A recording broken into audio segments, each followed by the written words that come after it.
Hey guys, my name is Devontae and I sacrifice my time so you don't have to. So I'm going to give you guys one video because I'm still at work right now, and with how much is coming off my truck right now, I literally just finished it and it's still more coming off. The guys in the back are still finishing off the pallet, so I'm pretty sure I'm going to be here past 11 o'clock. I mean, hopefully maybe I can get out of here, maybe I can make it and at least see what happened on Raw with CM Punk, and maybe if he says anything that's like, you know, worth talking about, I can make a quick video on it. But just in case I can't, here's a video that's going to replace Raw for tonight. I mean, not as if I had a chance to review it anyways, because I never review Raw. That's besides the point. I'm at work, and while I'm doing the truck, I got my headphones on. I'm listening to podcasts, I'm listening to videos, and a lot of people were asking me for the past couple of days now, they want to hear my thoughts on the, Matt Hardy and Jeff Hardy situation in regards to their thoughts on AEW. Matt Hardy put out a video. I don't know actually whether or not it was on his channel or if he was being interviewed. I seen a transcript where he just talked about his frustrations with the booking and the creative, and him saying that he's going to channel that frustration into whatever work he's given to work with in AEW. And I think Jeff Hardy says something along the lines here. I don't want to misquote him, but because apparently people, they have a problem when I say, well, I think. I mean, I don't want to put myself dead to rights on something that's not completely factual. But I mean, you get the, perception, right? You get the main idea, you get the theme of what I'm talking about. Jeff Hardy says something along the lines of that he feels like a ghost in AEW, if I'm not mistaken. And I can go the route where I can bury both of them, and I can be like, whoa, Matt Hardy, you were talking all that shit before. Where's your praise now for AEW? I mean, all you do is suck the company's dick all day. Or I can look at Jeff Hardy and I can be like, whoa, what the hell you were expecting? In the end of the day, I mean, when you drink so much beers and pop so many pills and jump behind wheels of cars, what the hell were you expecting? You were expecting them to book you in the correct manner? I mean, WWE tried to do right with you with the whole drug rehab stuff. You called them liars, which, by the way, I still hold, at least to myself, I still hold the opinion that Jeff Hardy, in the end of the day, it's not as if he were popping pills. I don't think that's the accusation that he was doing, but I'm very much, or I wouldn't say, or I say alcohol. I don't think he was drinking alcohol, but I'm very much sure that he was under the influence of some substance during that show or his final show right before Roman Reigns. But I can go that route and I can bury them if I want to, but I want to take a different route. Because in the end of the day, people who are saying things like, oh, the Hardy Boys this, like they don't deserve this, they don't deserve that, they don't deserve this. Okay, that's an emotional appeal. And I can agree with that emotional appeal. But in the end of the day, like, are they not legends? Are they not stars? Are they not one of the biggest teams in the history of professional wrestling? Yeah, all that is the case. If you don't even agree that they're one of the biggest teams, what you can't deny, that's just objective. They're one of the most influential teams, if not one of the most influential acts in professional wrestling history. For worse, don't get me wrong, but still one of the most influential acts in professional wrestling history, in particular Jeff Hardy. You can't take that away from them, and I won't take that away from them. And that's my problem with AEW. See, here's the path that I'm going to take in regards to the Hardy Boys in this situation right here, because it's too easy to bury them. My part and my point is, maybe, just maybe, AEW could have booked them in a different manner. This is why I don't understand when people take the surface level claims and they say things like, oh, Tony Khan's a great booker or he's a great promoter and all this stuff. I pick on them and I make fun of people who make that assertion, because it's like, again, you don't know anything about professional wrestling. Again, you stick to the surface level way of thinking, and your way of thinking about professional wrestling includes just what happens in the ring, and that's pretty much it. I mean, maybe promos might get included in that, but that's pretty rare nowadays. People just care about the in-ring action, right? And my thing is, Tony Khan, you're supposed to be this world-class booker according to everybody. How did you make a mistake in not booking the Hardy Boys in the correct manner? How did you do that? I don't understand that, and I don't get that at all. And people sit here and they say things. You know, one of biggest you're full of shit things I ever taken, because I hear people all the time say this about Tony Khan, and I completely and utterly disagree when it comes to how he actually books his talent. Excuse me, I was drinking something. In particular, Sting. I hear people all the time say things like Tony Khan booked Sting in the correct manner. Why? Because he booked them to not take too many bumps, because he booked them in a position where, hey, in the end of the day, you're not being exposed because Darby Allin's carrying the majority of the match or his opponents are carrying the majority of the match. I disagree, because Sting, in the end of the day, is a special attraction. I disagree with the booking because Sting just feels like one of the wrestlers, feels like one of the guys. Let me ask you guys a question. Sting, he's retiring in February. In actuality, Sting is one of the biggest wrestlers, if not the biggest. Oh, I want to say the biggest wrestler, but for sure, like top 20 biggest names in the history of professional wrestling. It should feel like a big fucking deal that Sting is retiring in February, more so than anything. Yet it doesn't really feel that way. Does anyone necessarily care about Revolution? And mind you, he's on the poster. That's a damn good looking poster for Revolution. It has him in the middle, and then to the right, you see a bunch of pictures of Sting throughout his career, and it's a great picture. It's a great, homage to Sting, and there's rumors going around that Tony's going to put him over in that match also, because he's such a huge Sting mark that he wants Sting to be undefeated in his AEW career, which is admirable. That's cool. I mean, it's Sting at the end of the day. He deserves it. He's a legend. But does he really feel special right now? Do the Hardy Boys feel special right now? Do they? In actuality, let me ask you a question about CM Punk. After about the first 2 or 3 weeks, does CM Punk feel special? Be honest, does CM Punk feel special? Does Daniel Bryan feel special? Do any of these guys feel special that Tony Khan brings in from WWE who happen to be legends, or in the very least, big-time stars? Do any of them feel special? Any of the wrestlers, for that matter. MJF, does he feel special? None of these guys, in my opinion, hell, Edge, Christian, all these guys, none of them really feel like must-see, when in reality, these are some of the biggest names of professional wrestling history. But none of them feel special at all. That's a huge problem. People talk about Jeff Hardy and he shouldn't be in the ring taking bumps and doing all this other kind of bullshit. I agree. And it's not to even say that Jeff Hardy deserves a chance. But at the same time, though, like, that's just taking everything from an emotional appeal standpoint.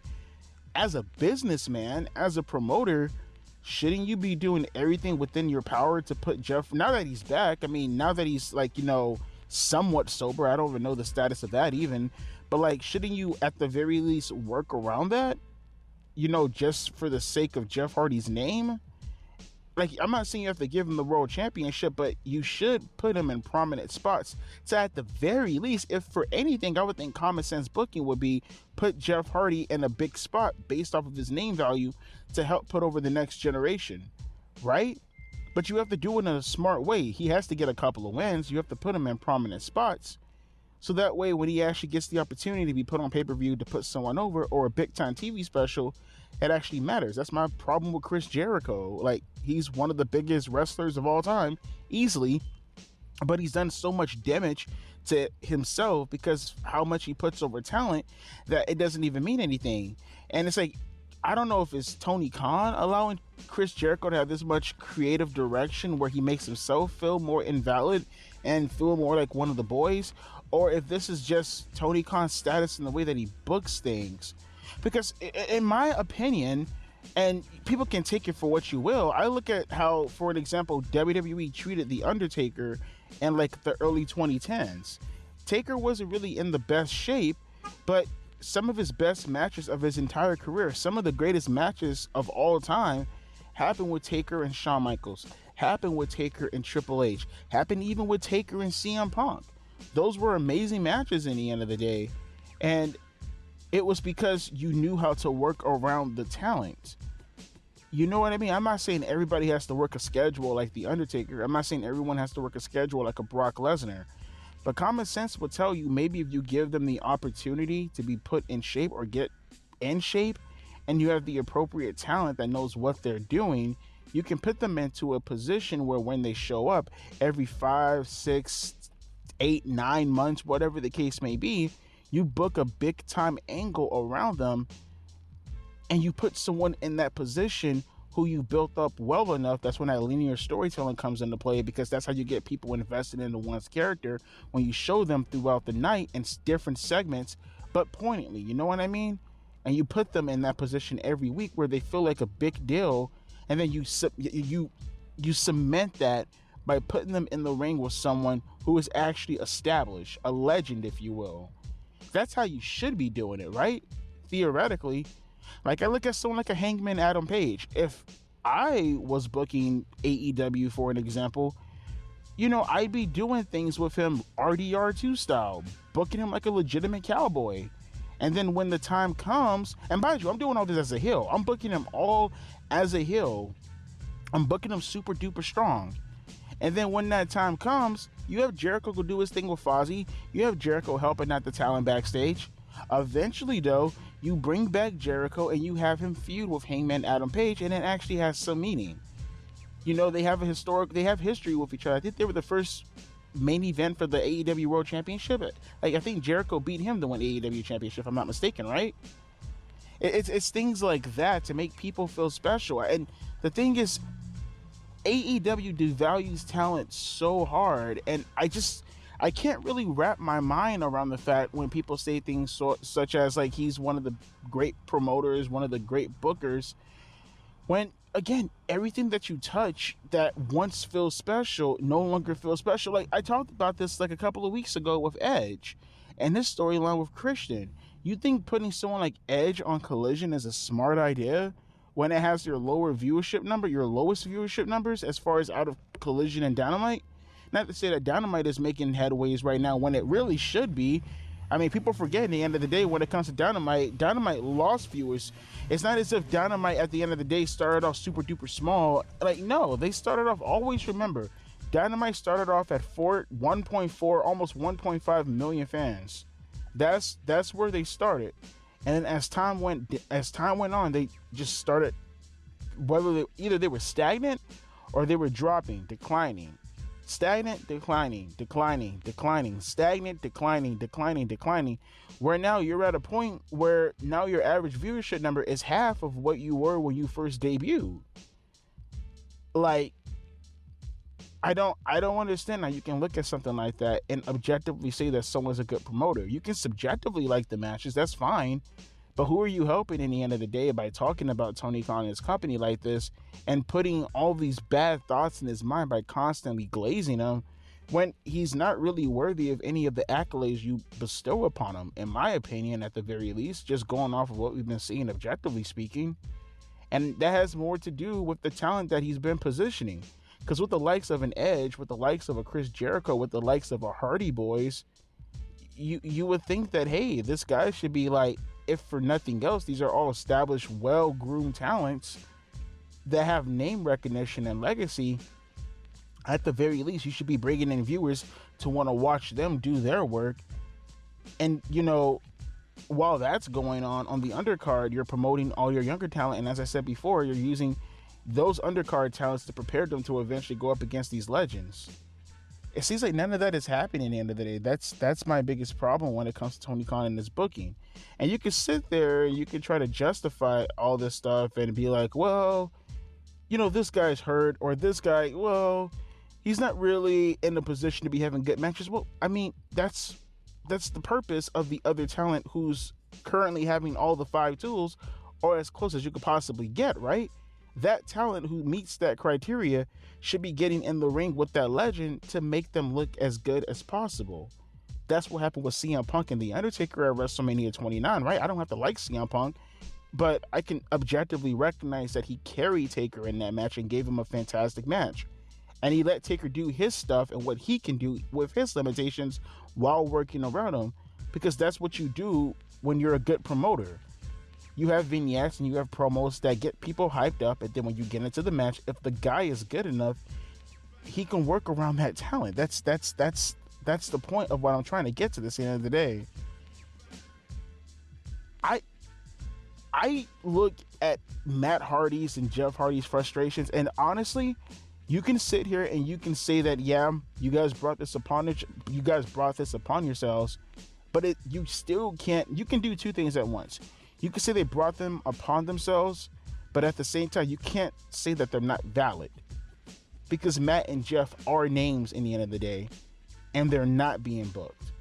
Instead, you're booking AAA talent, you're booking talent from New Japan Pro Wrestling, you're doing tournaments, you're doing all this stuff, when in reality, you could put the Hardy Boys in a position where you could be milking a final run for them. You could put the Hardy Boys in a position where they don't have to wrestle every week. They can cut promos. They can do certain angles to kind of get around and weave around that fact. And even then, that will probably be a lot more funner than watching them wrestle on television. Let them rest. Let them get their bodies into a position. And honestly, this should go throughout the entire roster, so you can have, because you have so many wrestlers who are injured right now. So many wrestlers who are putting themselves in predicaments where you really don't have to do any of that. You don't have to do all of that. You could do literally half of that, maybe even a quarter of that, and still get that much value out of it. Tony Khan and AEW, they have a great talent at making the most legendary superstar look like just another face, a dime in a dozen. And it's incredible to me. Like, I honestly think they could take Stone Cold Steve Austin and The Rock, cutting a promo in the middle of Dynamite. They could take something like that and make it seem as invaluable as, say, a United States Championship match on SmackDown. And we're not even talking about Logan Paul. I want to get a conversation started upon this, because I'm seeing people, like, talking about the Hardy Boys, and it's like, oh, yeah. It's like, you're not wrong, but it's not to say that their argument isn't valid. And it's not to say that in the end of the day, what they're discussing right now is a huge problem within AEW. And we have this Sting thing coming up with Darby Allin, and it's like, do you care? You should. It's Sting. But do you care? I don't think so. I don't. But I guarantee you, and this is why people may say that my attitude towards CM Punk is a little bit more different compared to when he was in AEW. One, because he got so much leeway to say a lot of dumb shit that put him into a position to be criticized. And, two, WWE isn't going to put CM Punk into a position to look like a bumbling dipshit. You get what I'm saying? I mean, never mind the fact that the wrestlers are way more safer, they're way more professional. Ignore that for a second. They're not going to put him into a position where he looks like a flailing dipshit. And if he looks like a flailing dipshit, he's just not going to be put in the ring at all. There's a difference, man. There's a difference. There's a big difference. Because I can tell you right now, if, say, someone like a Rock came back and he said, oh, I'm going to show up in AEW, maybe the first time he'll get that pop in, everybody's going to be like, holy shit, what the fuck is going on? But watch. By that third or fourth night, he's wrestling on Rampage against fucking Darby Allin. And most likely selling for him. But then we're supposed to sit back and wonder why this guy doesn't fucking matter in the end of the day. They devalue their wrestlers, man. And it's not just the legends, specifically the legends, because they're the ones with the name, but it's everybody. Let me know your thoughts down in the comment section below. As always, my name is Devontae, and I'll be catching you guys later. Deuces, P. Ice.